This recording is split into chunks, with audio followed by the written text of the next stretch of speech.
அஸ்ஸலாமு அலைக்கும் வரஹ்மத்துல்லாஹி வபரகாத்துஹு.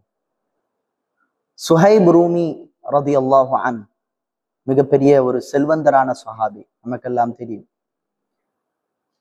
நபி ஸல்லல்லாஹு அலைஹி வஸல்லம் அவர்களை காண்பதற்கு, ஹிஜ்ரா செல்வதற்கு மக்காவிலிருந்து மதீனாவிற்கு சென்ற பொழுது அங்கே இருக்கக்கூடிய குறைஷி குஃபார்கள் அவர்களை வழிமறிக்கின்றார்கள். வழிமறித்து கேட்கின்றார்கள், உன்னுடைய செல்வங்கள் எல்லாம் எங்கே? மிகப்பெரிய செல்வந்தர் சுஹைப் ரூமி ரலியல்லாஹு அன்ஹு, உன்னுடைய செல்வங்களை எல்லாம் விட்டு விட்டு செல்கின்றாய், வெறுங்கையோடு செல்கின்றாய் என்பதாக கேட்கின்றார்கள்.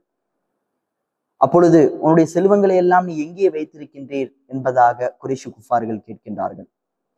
அதற்கு சுஹைப் ரூமி ரலியல்லாஹு அன்ஹு அவர்கள் நினைத்திருந்தால் சொல்லியிருக்கலாம், எனக்கு என்னுடைய செல்வம் எங்கே இருக்கின்றது என்று சொல்லாமல் இருந்திருக்கலாம். என்னுடைய செல்வம் எங்கே இருக்கின்றது என்று சொல்லாமல் இருந்திருக்கலாம். அதற்கான ஒரு சலுகையை அல்லாஹு தாலா அந்த இடத்தில் அவருக்கு வழங்கியிருந்தான். ஆனால் அவர் சொன்ன பதில் என்ன என்பதுதான் நமக்கு ஒரு ஆழமான படிப்பினையாக இருக்கின்றது. அவர் உடனே அவருடைய செல்வம் எங்கே இருக்கின்றது என்று உடனே அந்த குறைஷி குஃபார்களிடம் சொல்லிவிடுகின்றார். அந்த குறைஷி குஃபார்கள் அத்தகைய செல்வத்தை எடுத்துக் கொள்கின்றனர். அவரோ வெறுங்கையோடு மதீனாவிற்கு சென்று நபி ஸல்லல்லாஹு அலைஹி வஸல்லம் அவர்களை சந்திக்கின்றார். ஆக அவர் ஏன் அந்த உண்மையை சொல்ல வேண்டும்? அவருக்கு மார்க்கம் அவகாசம் சலுகை கொடுத்திருந்தும் அவர் ஏன் அந்த உண்மையை சொல்ல வேண்டும்?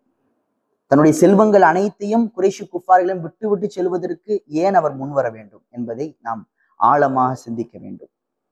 அவர் இரண்டு விதமான ஒரு கம்பேரிட்டிவ் விஷயங்களை செய்தார்.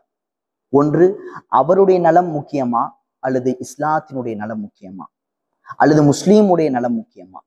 முஸ்லீமுடைய நலமும் இஸ்லாமுடைய நலமும் ஒரு பக்கமும், இன்னொரு பக்கம் தன்னுடைய நலத்தையும் இன்னொரு பக்கம் வச்சு கம்பேரிட்டிவ் செய்தார். எதருடைய நலம் முக்கியத்துவம் வாய்ந்தது என்று.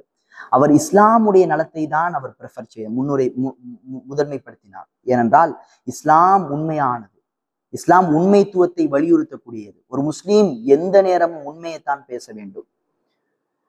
தன்னுடைய நலம் என்பது அடுத்த கட்டம் அவர் திரும்ப மதீனா மக்காவிற்கு வந்தால் அதை செல்வத்தை எடுத்துக்கொள்ளலாம். இது தன் சார்ந்த ஒரு நலம். அதை அவர் ஒருபோதும் முற்படுத்தவில்லை. அவர் முற்படுத்துவது இஸ்லாத்துடைய நலத்தை தான். ஒரு முஸ்லீம் எப்பொழுதும் உண்மையை, வாய்மையை கையாள வேண்டும். நபி ஸல்லல்லாஹு அலைஹி வஸல்லம் அவர்கள் சித்திகாக இருந்தார்கள், அமீனாக இருந்தார்கள்.